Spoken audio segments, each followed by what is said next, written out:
This is Huddle and Whistle, where sports, entertainment, and culture collide.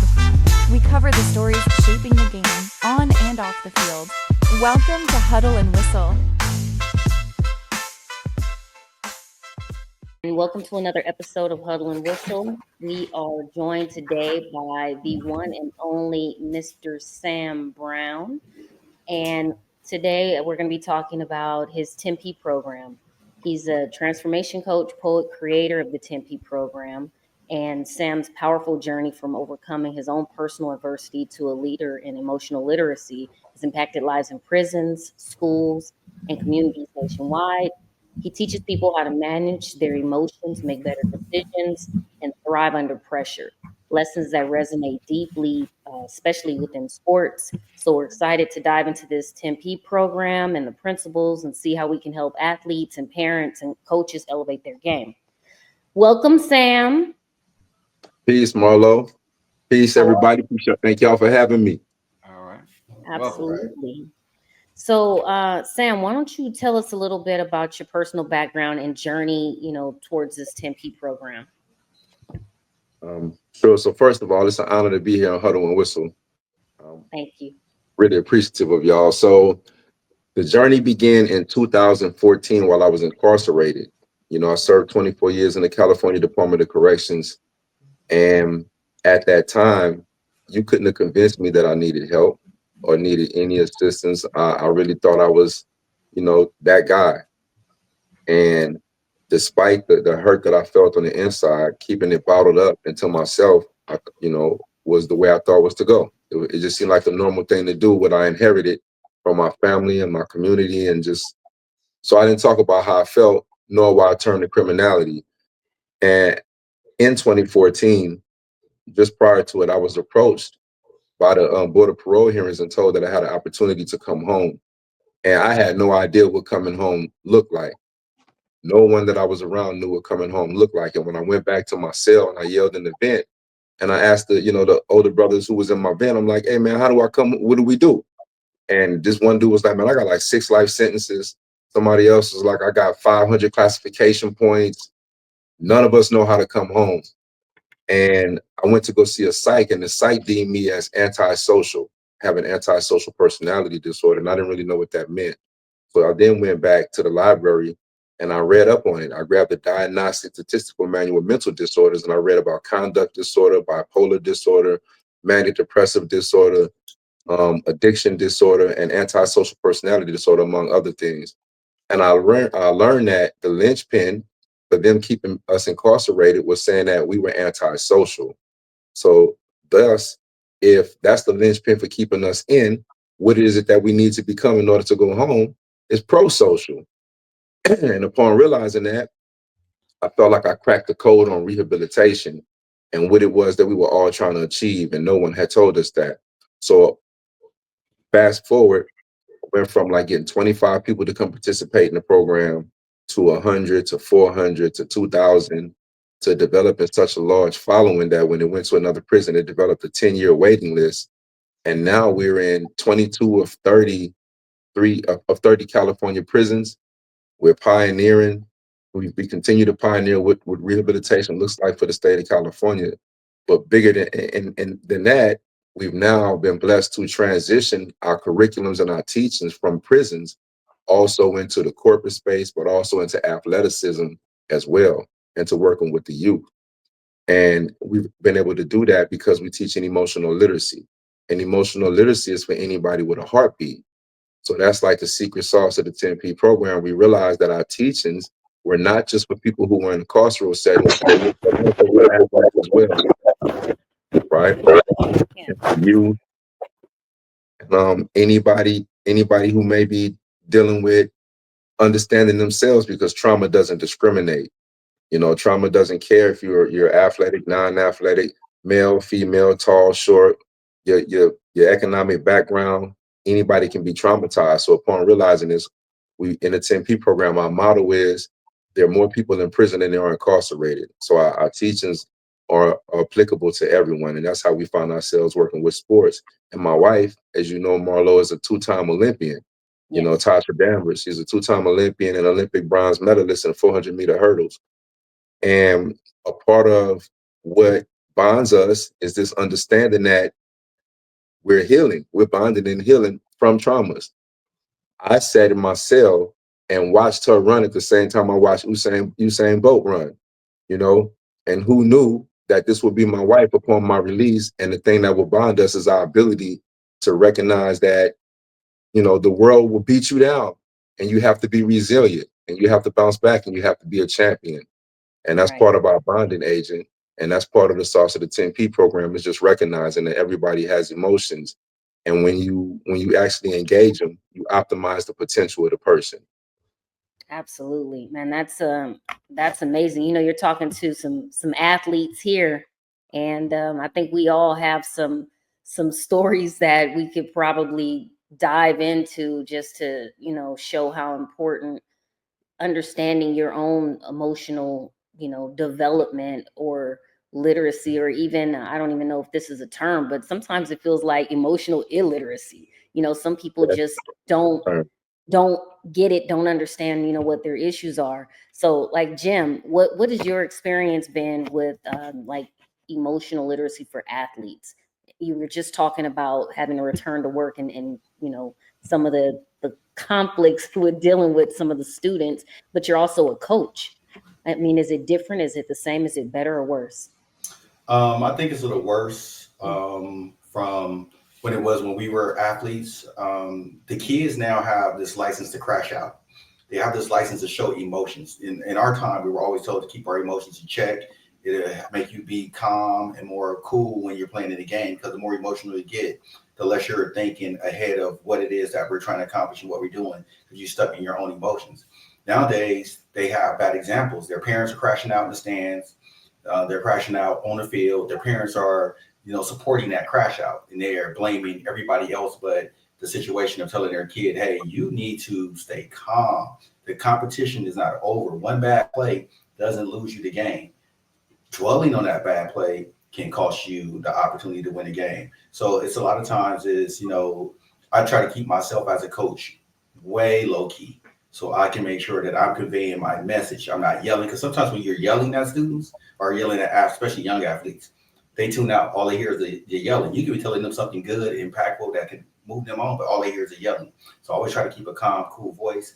And part of the preseason practices and stuff like that, I always say, this is my voice during the game. So you got to focus and listen in, because if you're yelling, you're screaming, you're crashing out, you're not going to hear what I'm saying, because I'm going to stay at this level. Because once I go too far, that's hard to come back down. So this is how we're all going to be on the field. Let's stay calm and cool. So yes, that emotional literacy is very important, and something that needs to be most definitely just throughout society given to everybody, because people just be losing it and they can't handle the emotions and blow opportunities that could have uplifted their family economically and socially.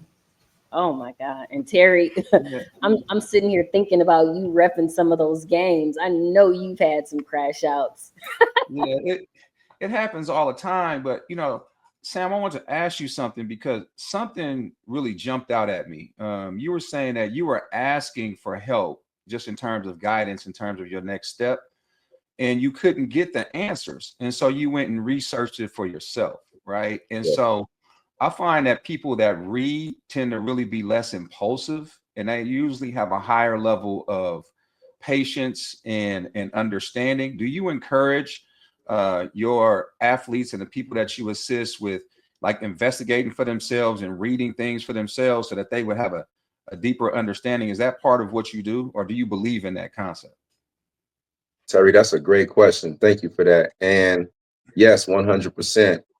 Like my wife is a thinker. She's an analytic. I'm an analytic. And I believe education is a powerful transformative tool. And so, as someone who was very impulsive, as someone that did have traits of antisocial personality disorder, I understand how important it is to get those impulses under control. Because just like Jimmy was just saying a moment ago, it's so easy for a parent to crash out and set a bad example. It's so easy for the child or the teen student to then follow, and that's all impulses. But when you're able to get something before you that you can read, that's culturally competent, that you can identify with, maybe see yourself outside of yourself, it allows you to say, oh, shucks, is this what I've been looking like? Is this what I've been doing? And so, yeah, the individuals that we work with, we definitely encourage them to read. We actually have curriculums and workbooks that compare everything from sports psychology and emotional literacy to show them the differences in the dogmas and the disciplines and the results that they can expect to get out of them, and the different focus, of the disciplines.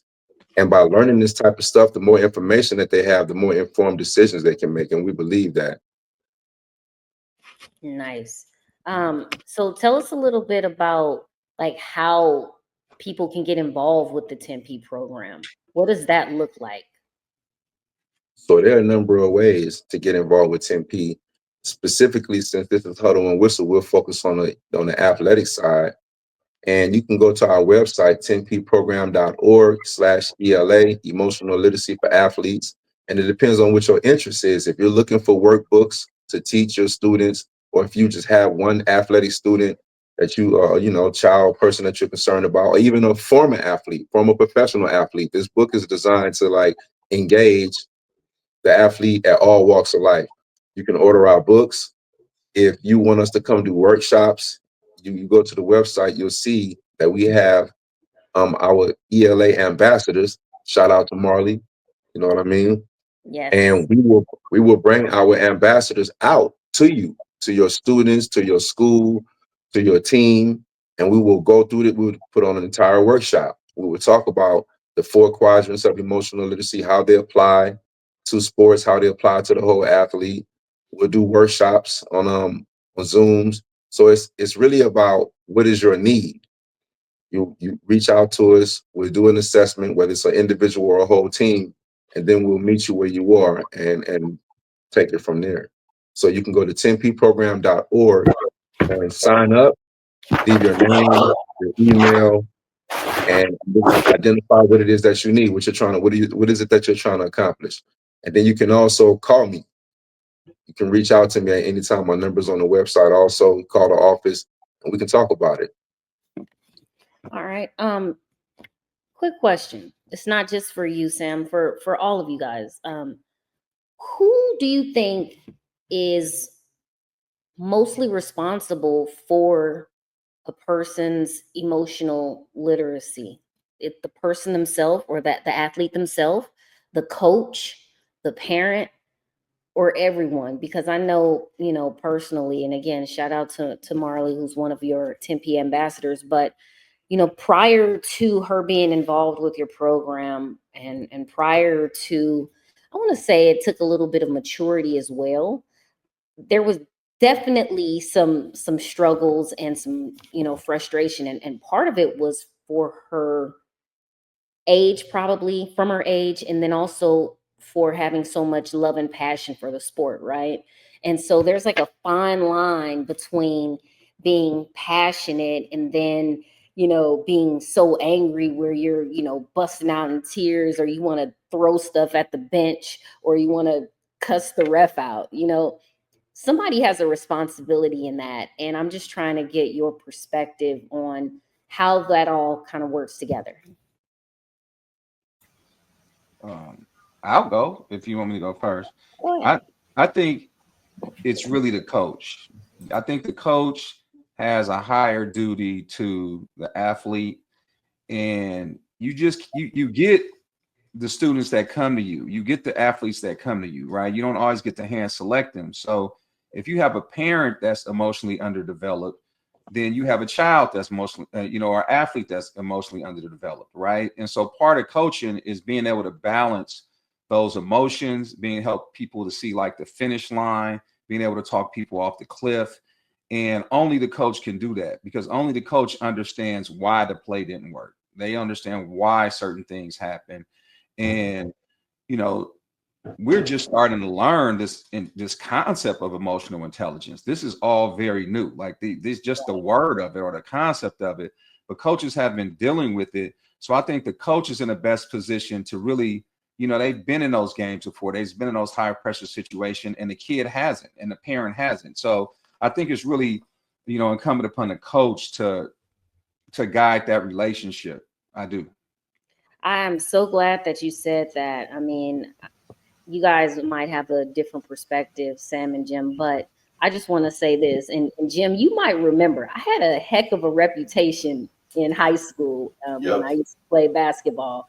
And the referees used to jokingly call me Mike Tyson because you fouled me the wrong way, you were going to get punched. And I was Wow. going for like knockout. I My mother still teases me to this day. I've gotten kicked out of so many games for fighting. And my coach, golly, love her, Julie Russo, she used to tell me that they would put the sorriest player on me just to annoy me to get a Yep. reaction because they knew that I was going to respond. So I definitely could have used a 10P program back then, but I did thankfully have a coach that cared enough to pull me to the side on many occasions and say, look, calm down. You cannot punch everybody that fouls you hard. And I'm like, but they're hacking me. It doesn't matter. Like you just have to, focus, hope that the refs call the foul and move on. But yeah, I struggled with that. I could not stand being pushed around out there when they were fouling me and I wasn't getting the calls. You remember that, Jim? Oh, yeah, I remember that. That was understanding where you was coming from, though. I was like, damn, Marlo about to mess up the game for everybody. But I'm gonna add another. I'm gonna add another layer to this.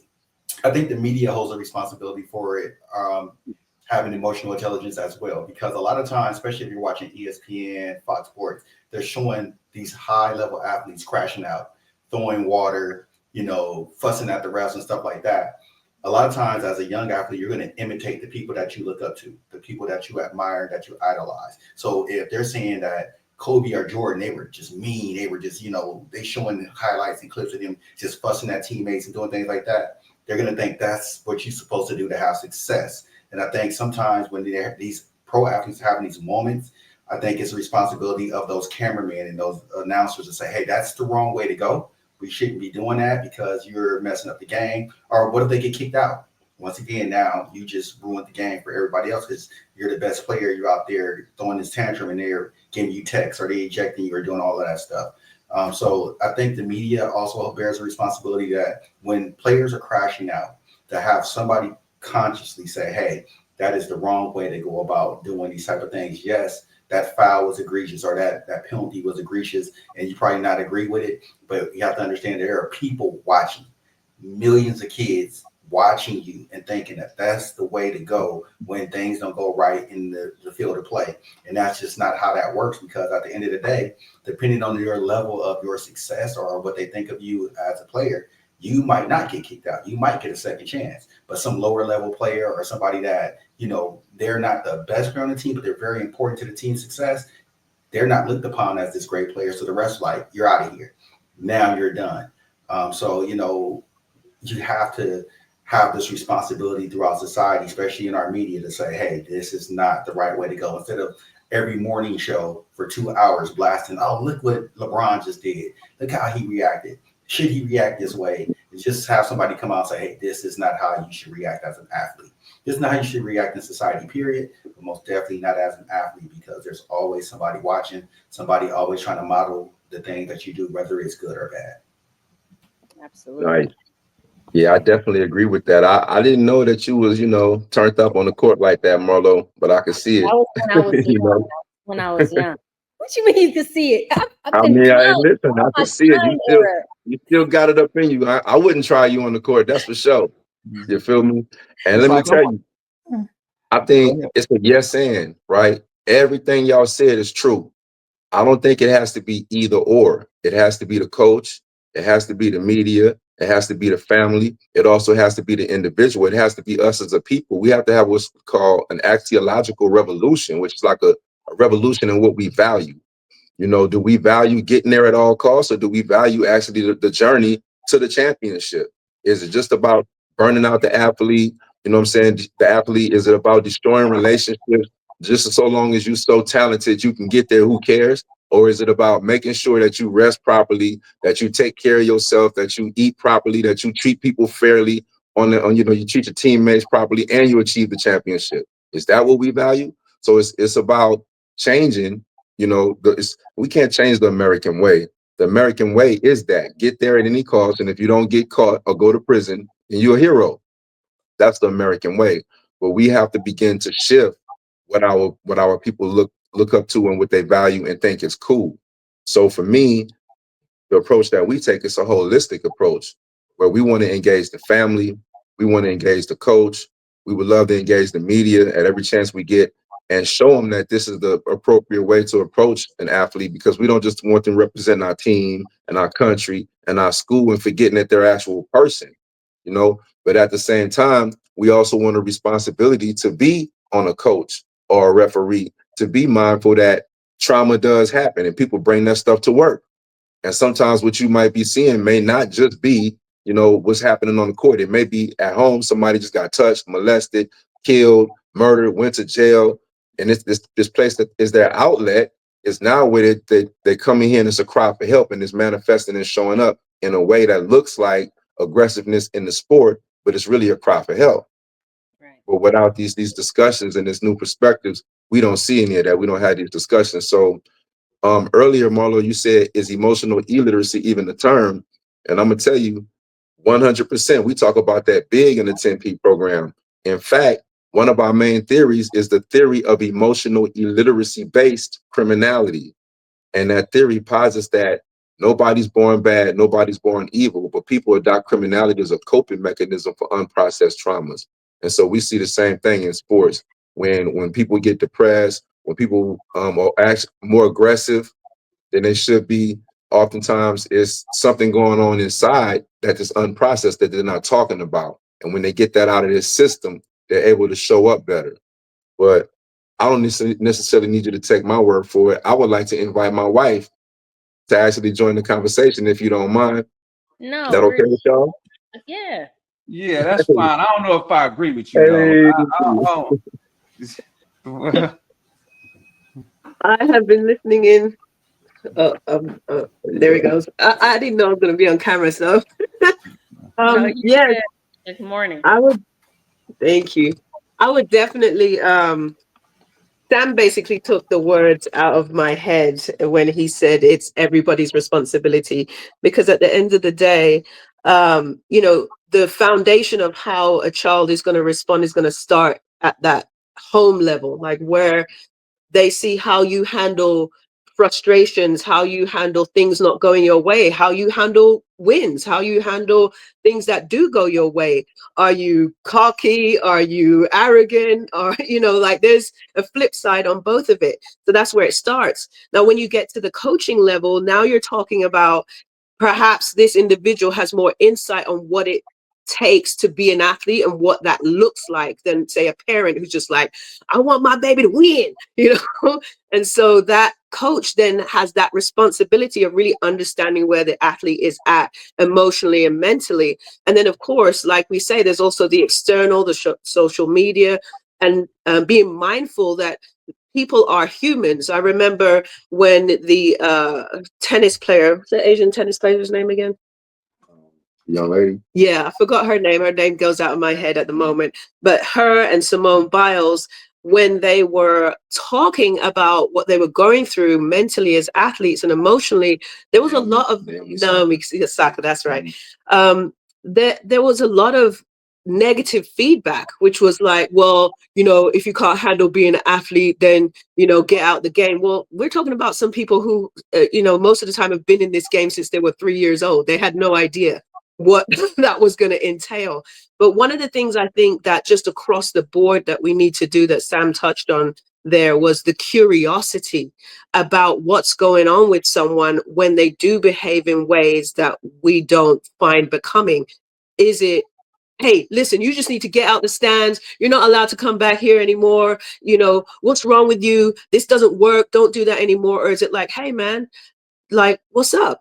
Like, tell me what's going on for you right now. Why, what's really going on? Do you think that was the best way to respond to that? Let's talk about it. When things have calmed down, when people can think straight, when their emotions are not hijacked. So it's about teaching our youth and just people in general how to get curious before we make a decision about what they shouldn't how they shouldn't be responding. We really do need to get curious about what's going on, because like Sam said, that's how we get to figure out, well, okay, there was a cause that we may not have seen before this. I've seen athletes whose parents just died that week and they're still at the Olympic Games, so curiosity is I think a huge part of the process of getting to the emotional excellence that we're looking for. All right. So recently, Sha'Carri Richardson, the track athlete Olympian, arrested, for assaulting her boyfriend in the airport, right? Christian Coleman. So I'm interested to know how you two would advise them. So, wife, could you tell us what would the 10P program say to the boyfriend? And husband Sam, what would the 10P program say to Sha'Carri? Okay, so ladies first. We got to talk about this. Just got through talking about this over the last couple of days. When it comes to being able to handle emotions in situations like that, you have to be doing the work beforehand. Just like any other sport, life is a sport. Every aspect of life is a sport. This is what I talk about in my program. So whether it's your work, it's your school, it's your relationship, it's a sport. And you train for that sport before it goes down, right? You don't wait till you're at your most like hot moment to decide how you're going to handle a situation. You talk about those things, you practice those things. Like Sam and I were always figuring out what kind of communication structure we want to have if we're not agreeing. Like, okay, I want to bring up something that I know might be controversial. Don't just bogart in the room. Hey, listen, man, I didn't like the way you was blah, blah, blah. Like, okay, I'm already on my defensive. So one of the things that I would advise them as a couple is to talk about how you're going to talk about things that are bothering you real time, right? We always to talk about how you're going to how are you going to talk about what you're going to talk about real time in the event that your emotions are hijacked. You have to have a plan. You don't just show up to the track meet or the football game or the basketball game and just start playing. You've been practicing what you're going to do if someone elbows you, what you're going to do if you hit a hurdle, what you're going to do if your ball gets intercepted. You practice all that stuff mentally and emotionally way beforehand. But then when it comes to, emotions and dealing with certain things, we're not teaching the generation, I think, as well as we could, how to handle the outside life and how it meshes with your career. This is why we see people great on the court and then they're spiraling out, driving too fast and drinking outside of the game. It's because no one's keeping that balance between, this is a human being that plays a sport. This is not a sport that plays a human being. So that's just one of the things I would say, honey. Right on. Thank you. Before I respond, I want to give Natasha her flowers. I remember when she ran track at USC. I was running track at UCLA, playing football at UCLA at the same time. So I remember her being great at what she did. I remember watching her in the Olympics as well. So I want to give her those flowers. You were a hell of an athlete. I couldn't stand you at that time because you wore mustard and ketchup. So I couldn't say, but hey, we always cheered for Trojans when we wasn't competing against them, because that's just it seemed like it was a family, a brotherhood between USC and UCLA when we wasn't competing against each other. So we always cheered for you guys, even though it didn't seem like it, but we always were cheering for you guys. Your career while you were out there running. But most definitely, I agree with having a plan.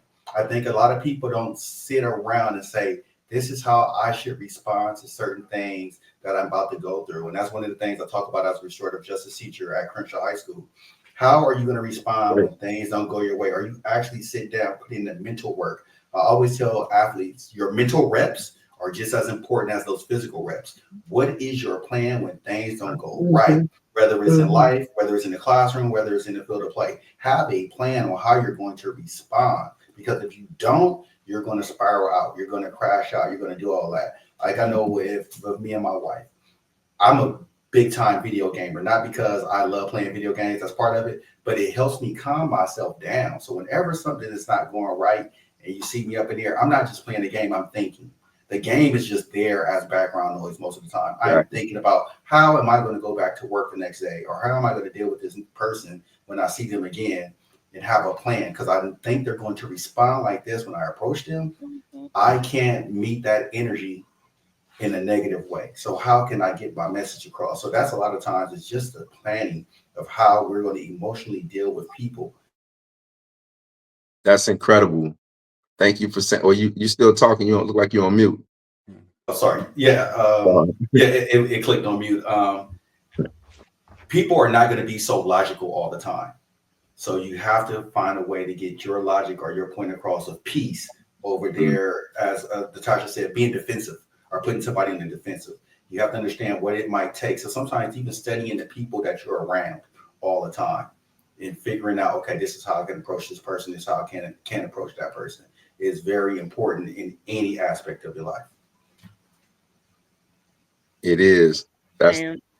Thank you for that. Yeah, I'm just sitting here reflecting on what you said about the UCLA USC thing. I couldn't stand you at that time. I'm still rooting for you. Nobody could stand anybody. And so everything y'all, again, it's a yes and I love the original question. And for me, I would say that yes, what Tasha is saying is very true. We have to plan ahead, and we do it all the time. We have to talk about how to talk about what we're going to talk about, because it can go haywire real quick if we don't set boundaries and structures and everything. It gets ugly. What I would say to them at this point is, I've been called a fraud before. Like, I did 24 years in the pen. I created this program, and I was teaching other people how to go home. And I would tell them, you go in there and you be accountable. You know, you take responsibility for this action that you committed. And I wasn't doing it. I maintained my innocence for 24 years. And though I had my reasons, I was doing it. So at one point, when I came back and I'm teaching like these 60 men how to, prepare for the board, be emotionally literate, go home and all the stuff. And then I came and told them that I've been maintaining my innocence. They was like, oh man, you faking and you were a fraud and we thought you were smarter than this and all these different things. Everybody had opinions, but I had to walk through that fire. And so what I would say to them at this point is vulnerability is a superpower. And you have an opportunity to seize this moment. You can't unspill that milk. You can't go back and put that bullet back in the gun. You can't put those words back inside your throat on your vocal cords. What then took place, then took place. So now, if you all genuinely love each other, if y'all actually value this relationship, the emotional literacy for athletes aspect that we would apply to this would be the 4 quadrants, which is social awareness, relationship awareness, social management, and the self-management. And what that means is, so the emotional literacy part is being aware of society right now and how you're showing up, how they're potentially viewing you, what they're thinking about you, how you're feeling about that. You know what I'm saying? And then being self-aware. How do you feel within yourself? Y'all, the situation has been created. Your personal business has spilled out into the public. So many people have things to say. Sit in that for a moment. Y'all feel it. Be aware. And now that you understand how you feel, the emotional intelligence part is about choosing the tools to respond to now what you feel and what you read. So what will your tools be? Will your tools now be to step back from the public? Will your tools be to get on the offensive and come out and say, listen, we hold ourselves to a certain standard. We apologize for this coming out into the public. We want all of the young athletes looking up to know that we're human beings. We dealt with some stuff and we're getting in front of it.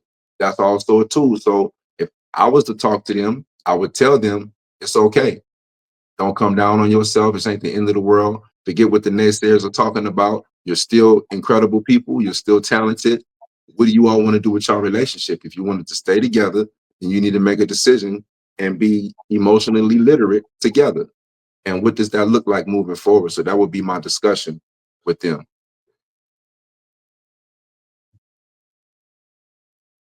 You got your answer, Terry? Yeah, thank you. I was looking for a little bit more, like you need to do this and you need to do that. That's what I was looking for. Like that's what I was looking for. This is why y'all need to act. I needed something like that. I think they break up at this point. Drama is there. Yeah, I mean, we got. I mean, if you look at Sha'Carri's background, we know that it has been a challenging life for Sha'Carri. So Yes. she may not have the tools yet that are required to have a non-toxic dynamic in the relationship that she's in. From what I know of their personalities, they're quite different. So um, the thing is, I remember, I think it was Jack Canfield who said everyone's always doing the best they can with the information, the tools, the mindset. It's not those words exactly, but it's basically saying everyone's always doing the best they can with their consciousness at that particular time. And if you're on the outside looking in at what happened, and you're more advanced in terms of consciousness and anger management and things like that, then you'll look at it and you'll say, whew, no, maybe not. But she's where she's at. And hopefully she will grow from this experience, and this will be an experience, because we all have had things in our lives. It's like, oh my God, I can't believe I did that. If anyone knew that, or whatever the case may be, we've all had those stages. This is just where she's at right now. So it's easy to judge, but if we look back at our own lives, there was probably a point in our own lives where we did something that we were not too proud of either. So she just needs now, like Sam said, somebody or her own self to say, listen, your anger management ain't there yet. let's work on that without judgment. Let's work on that. This wasn't the move. So let's do something different. So and for me, excuse me, I'll jump in. I'm glad you said that too, Brother Terry, about thinking that we would just come in and say, this is what you need to do. I'm gonna tell you what I learned about helping people 24 years in the pen, and people trying to tell me what I need to do. Before I can tell a person what they need to do, they need to know that I can relate to them. They need to know that I'm somebody that can feel them and what they're going through. Otherwise, the knowledge ain't gonna get through. So before I even start telling them what they need to do, I just need them to know that I'm empathizing with you. I'm not looking at you like you're a bad person. I'm not the enemy, and I'm real neutral. And I want you to see it's not the end of the world. I feel where you are. And now we can talk about what needs to be done. But first, I just need you to know I'm not the enemy. And you can process what I'm saying. So that's the approach that we take when we matriculate people into like learning. people don't care what you know until they know that you care. Yeah, it's like it's building that trust component with people. Right. Like, hey, trust in me, because I think with Sha'Carri, it's hard for her to trust people. Everything that Yeah, she's been through 100%. since she's been on the stage, this world stage, and people, I Yeah. mean, people were talking about how she dressed, how she walked, how she talked. So she never knows who's genuine on really trying to help her, or who's trying to come up off of her, or who's trying to actually bring her down. And I think in that situation, I mean, like I said, we're from the outside looking in the airport. I think in that moment, her trust with Coleman was just like, oh, I don't believe he's doing this to me in this moment, in this public space. And then she lashed out and reacted. So I think with her is learning how to build trust. And I always say this: if you can't trust the person that you're dating or you're trying to get romantically with, you need to walk away, because that trust component really helps how you deal with the person that you with. That trust that that person is not trying to harm you. We just having a simple disagreement. We got to handle this better, because sometimes when you just don't trust people like that, oh, it's infuriating, and it makes you want to go after people. And I know I had to deal with that, and I had to learn that. Like, I just don't trust people, and then when they seem like they're betraying my trust, I just want to just punch them in the face, just do a Marlowe. Hey, you know what, Jim? All seriousness, I think Sha'Carri might be related to me, truthfully. So, but just in general, you bring up the trust. I feel like, just as a woman and as an individual that definitely had a horrible temper. I was, again, definitely that athlete that reacted and responded negatively to anything that pissed me off. It was on from that point. But from someone that has grown through that and has done the work and has realized, that there are certain things that just cannot be done and tolerated, it has helped me relate to people that do it. For my own daughter, when I talk to her, it's because I know what I'm talking about. I've been there, I've done it. And I tell her all the time, like, that's the worst thing you can do. Like, a coach does not want to see that. And that you're always being watched, right? Behave like you're always being watched. And what I would say Sha'Carri is, not tell her, but again, from a woman's perspective, I don't think she trusts him, but also don't think she respects him, because those two kind of work hand in hand.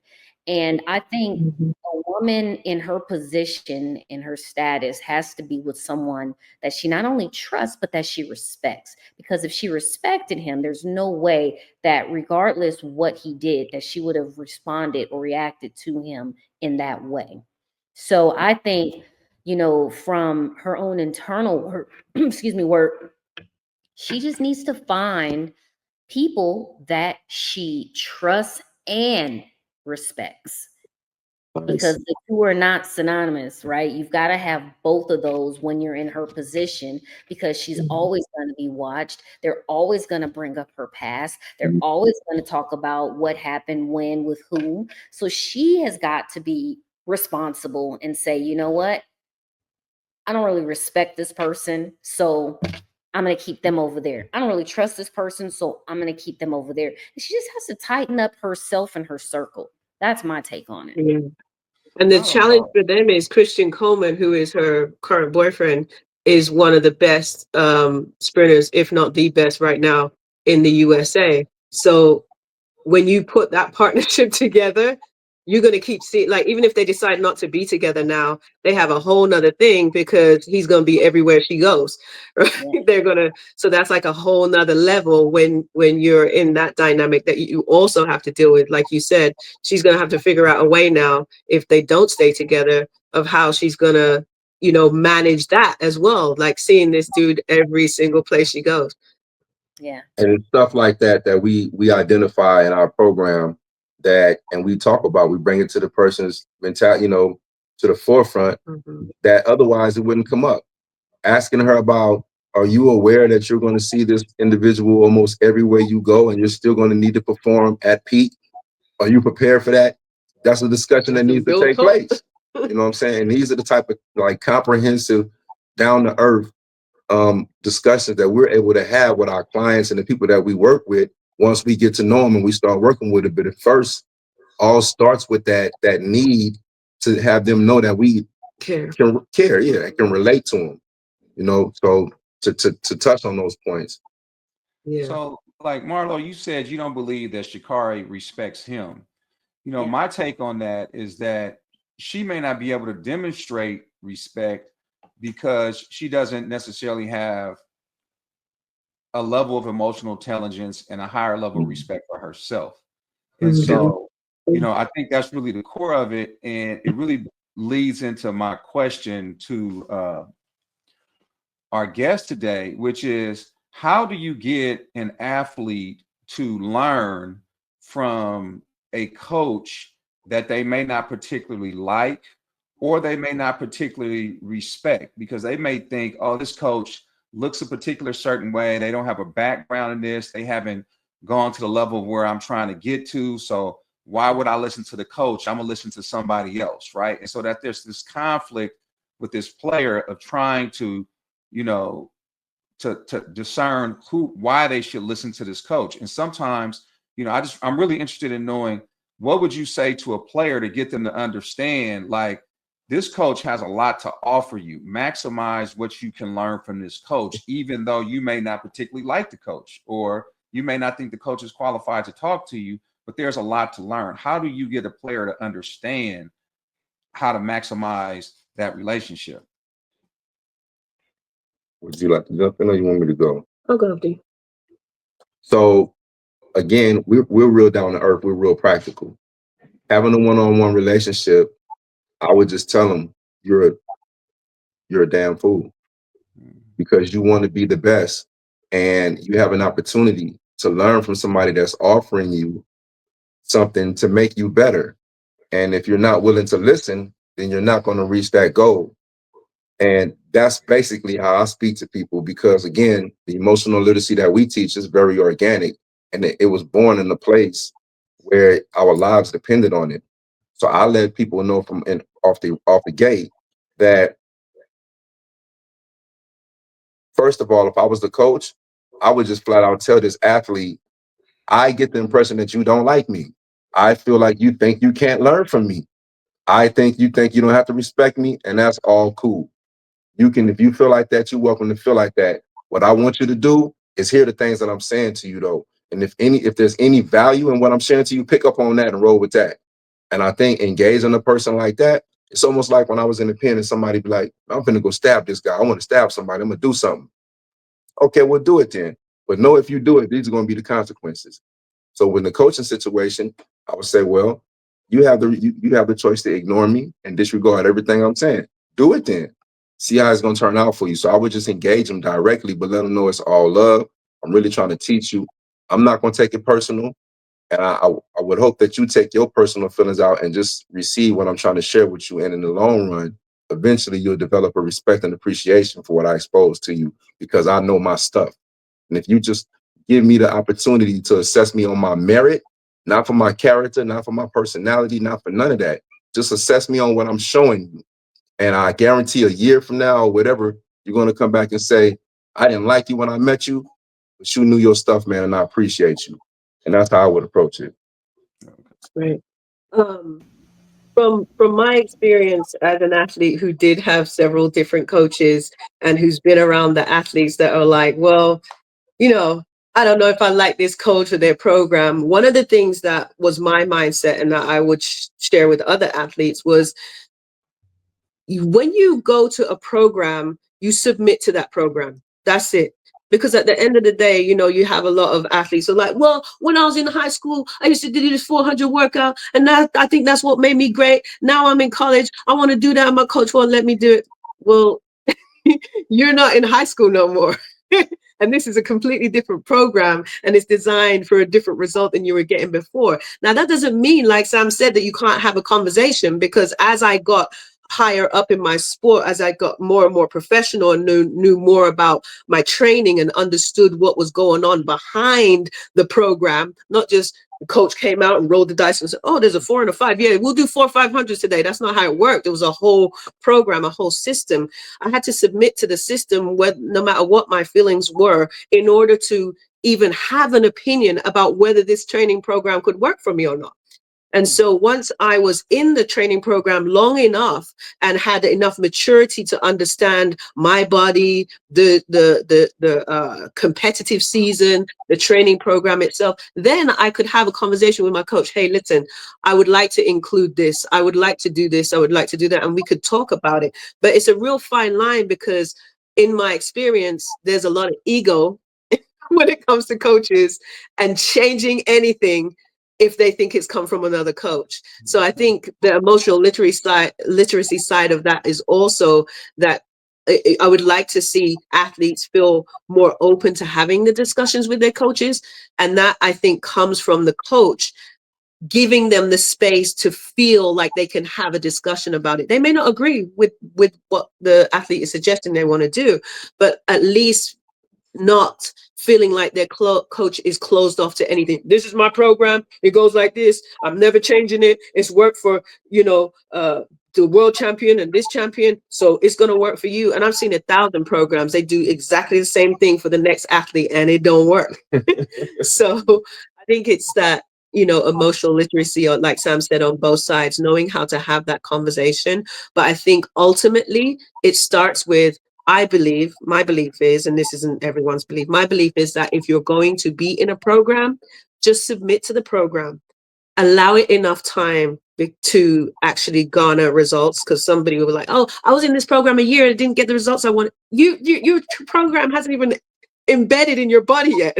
Right. So hold on, so that's and I think I'm gonna say this, unfortunately, you got to be like the athlete whisperer. Coaches got to be like the athlete whisperer. You have to be able to identify the different talents, personalities, kids, people that you're dealing with. And if you're really sincere and you care and you can crack the code, you got to figure out, how do I approach this person? That's part of emotional literacy. Again, that's the social awareness, the relationship awareness, that's the self-management and the relationship management. What's going on with this person? I can see that they're talented. I can see that there's an opportunity for them to achieve their goals. How can I be most effective in their life and not just be more controversy? How can I communicate with this person? So I also think it's up to the coach to figure out how to be somewhat of an athlete whisperer and kind of crack the code on each individual that they meet. And if it's for them, they will. And if it's not, They won't. Exactly. They can't be impatient and just give up on the person if they're really trying to teach them and optimize their potential.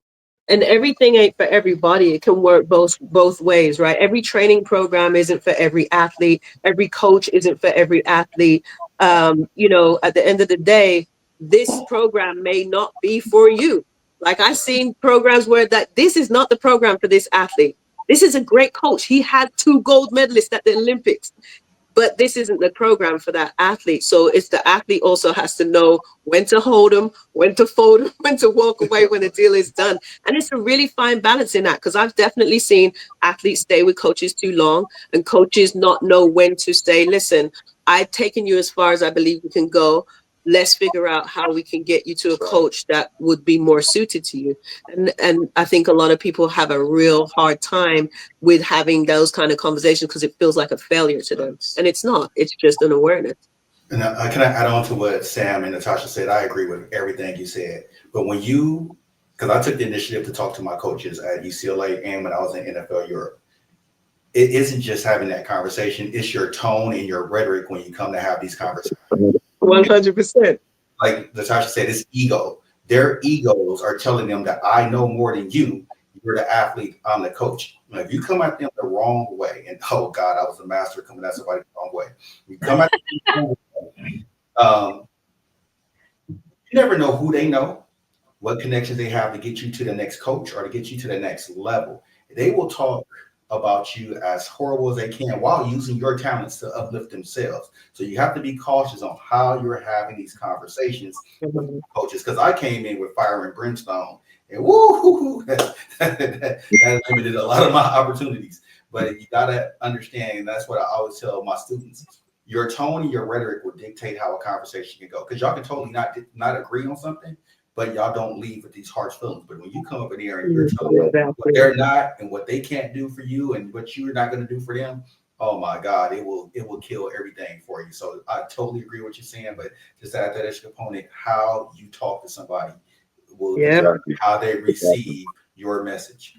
That's the same thing Sam and I were talking about, how we communicate about hard conversations in our relationship. Right. We figure out how to have that conversation before, you know, like you said, you just don't go up to the coach and say, hey, listen, I don't think your program's good for me. You know, I'm not getting the results I want. I don't think I'll ever get the results I want.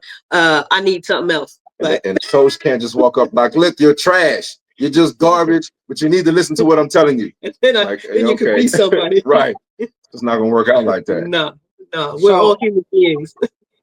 How do you know that this 10P program is working or is successful? Like, do you guys do assessments?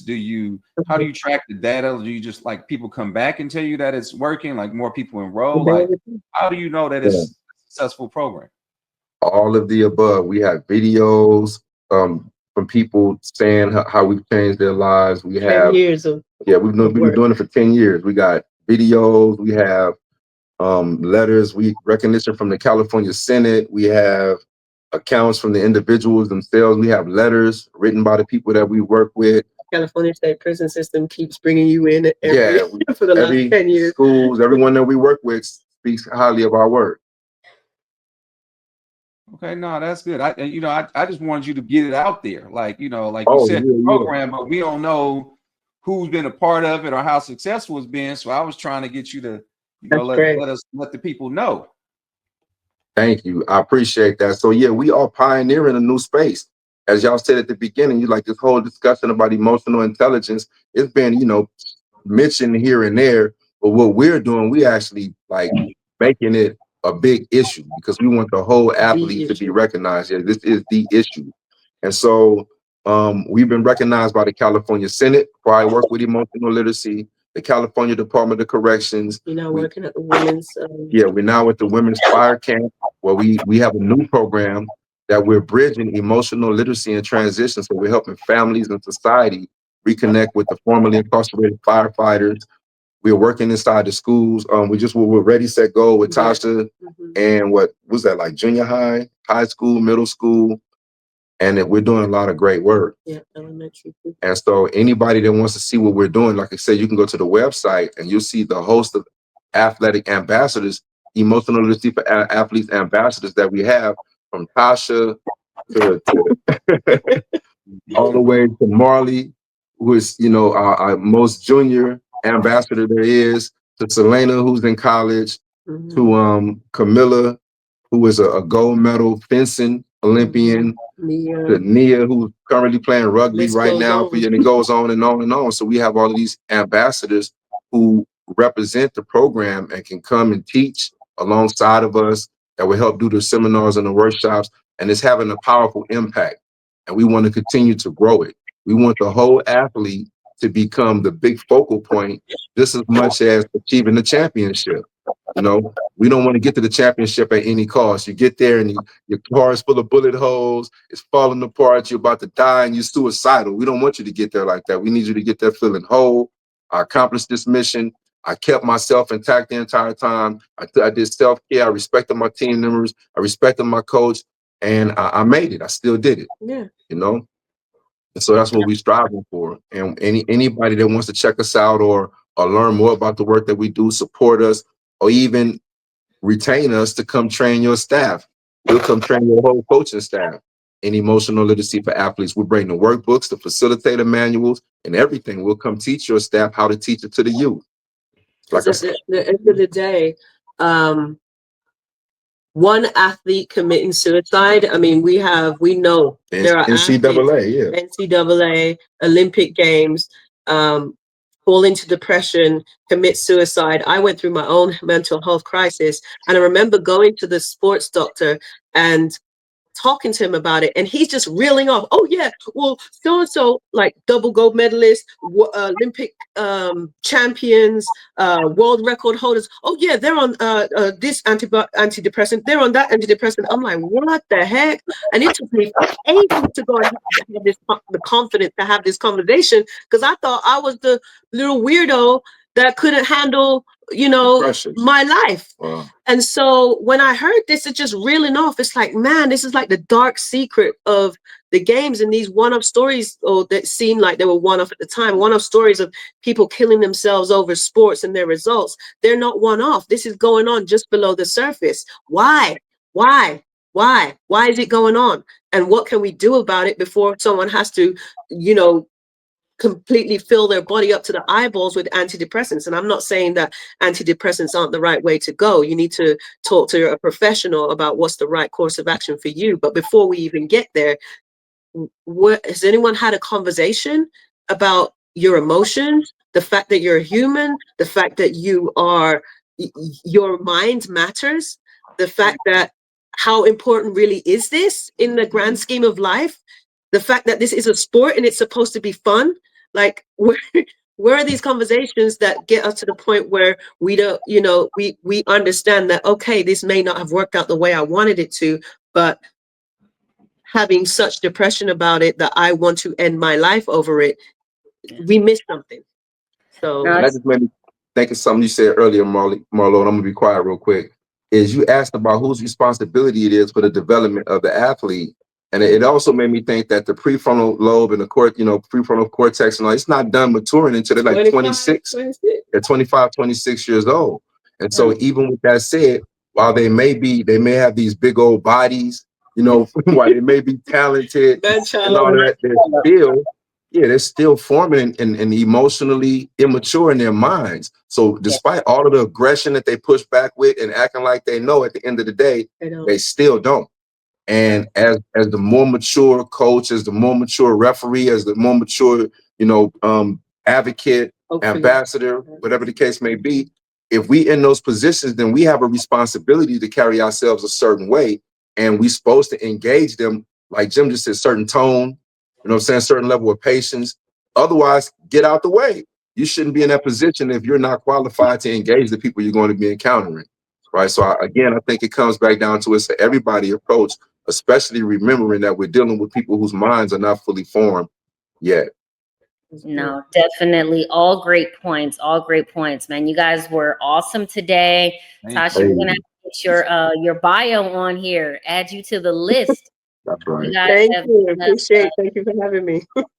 You guys have given us so much to talk about in the future, and hopefully a lot of coaches and athletes also are viewing this and take advantage of getting involved with your program in any way possible, but also really the important work of understanding that emotional literacy for athletes is a thing. We talk to a lot of coaches and we've got a lot of athletes out there. And like you said, Tasha, it's not a one-off. This is a regular occurrence, and it's something that should be spoken about more. So we appreciate you guys today for coming on the Thank show. you. And we will make sure to include your information so that everybody can have Definitely. it. So Definitely. Thanks for coming on. Appreciate you. This was great. Thank you so much. We really appreciate the work that you all are doing.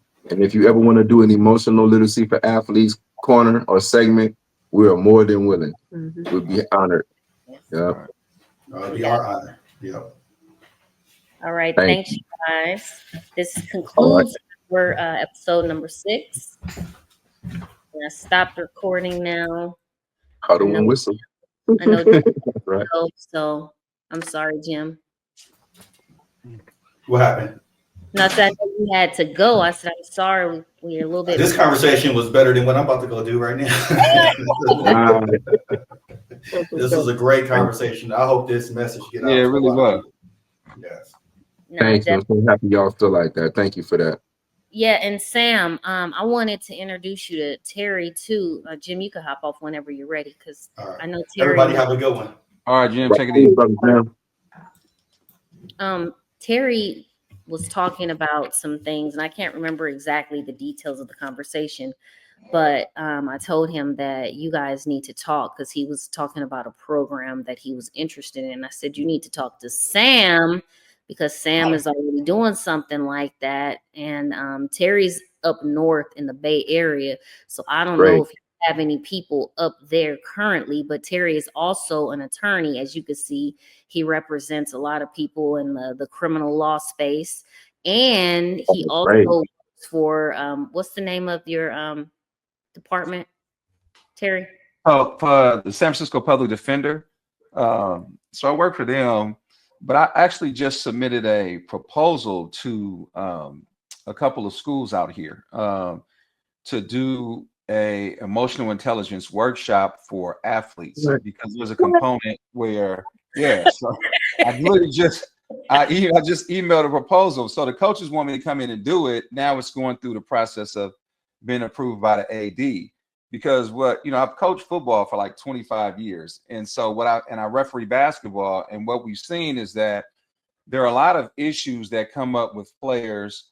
So something happens in the game, and then they just don't know how to manage that issue, or they don't know how to manage the relationship with the coach. And then you have the ride home. And so a lot of these things are compounded on top of the athlete, and they really don't know how to balance it, right? And so one of the coaches asked me to serve as a liaison between the parent, the player, and the coaches. And I was like, well, why don't we just make it a little bit more formal, and we could do a program, and we could take a couple, like a 6-week program where I could come in once or twice a month, do workshops, do different things with the players to help address certain issues, or at least provide a forum for discussion. And so that's the premise of the program. And so when I was talking about that with Marlo, she was like, we got to talk to Sam. Because we already got everything in place. We got the workbooks, we got the structure, the format. We teach emotional literacy for athletes. We could bring in the Olympic ambassadors. We're ready to lock and ready to go. That would be ideal. Oh, and I got okay. up there too. Yeah, we'll definitely talk about that. Yeah, let's definitely connect on that. Okay, what do you need from me so we can move the ball forward? Just give me a phone number, and and I'll reach out to you, and I'll send you great work, Marlo. 213 okay 246 9105. Yeah, that's what we do, man. I've been like, I'm sorry, go ahead. So I'm gonna text you my information, and just send me your email address, and then I'll put it together, and then we'll definitely. Nice. Yeah, this was great. This is perfect timing. It's almost divine intervention. Right? That's what I said. Yeah, I said, 100%. wait a minute. Yes, we'll show up in person, virtually. We have the workbooks. We do everything we need to do. We'll come down and do a whole comprehensive assessment of the school, the league, whatever you need us to do, Terry. We're gonna fill that void, bro. Okay, all good. I appreciate it. 246-9105. Yes, sir. All right. There you go. This is great. And did Marley give any feedback on the workbook yet? Not yet. We're in the process of packing up some stuff. So she has it. I don't think she has technically opened it yet, but she does have it and she is aware of what it is and what she's gonna need to do with it. Nice. Okay, I got it, Terry. It just showed up. Yeah, okay. Appreciate it. Yeah. In my email right now. Okay. It's all good. Nice. All right. Glad that I could make this connection. Thank you for jumping in, Miss Tasha. No, You're welcome. Thank you for having me. Of course. Thanks for tuning in to the Huddle and Whistle Show. Don't forget to like, subscribe, and share this episode with your fellow sports fans. If you are a sponsor or a guest who wants to join us and bring your voice to the conversation, email us at info@marlonicoleproductions.com. Until next time, let's huddle up and blow the whistle.